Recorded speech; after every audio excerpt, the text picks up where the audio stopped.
Ating Senator Joey Lina, wala sa ideal state ngayon ang Senado. Balita mula sa Maynila, hati ni Radyo Patrol, Trisha Lindo. Trish.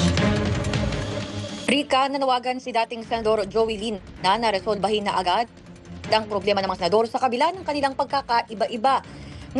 Nakalulungkot niya mga patutsadahan at pagtatalo sa halip na magtulungan para tugunan ang iba pang suliranin ng bansa gaya ng inflation, El Nino, kahirapan, usapin ng employment, impeachment at iba pa.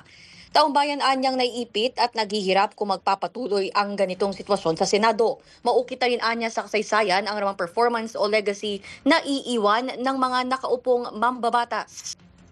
As it is right now, we are not witnessing an ideal Senate. We can only call on their individual consciences. There are so many equally important matters that Congress needs to focus on. I hope they will rise to the occasion and preserve the institution. Yan ang balitang kumpirmado, sigurado.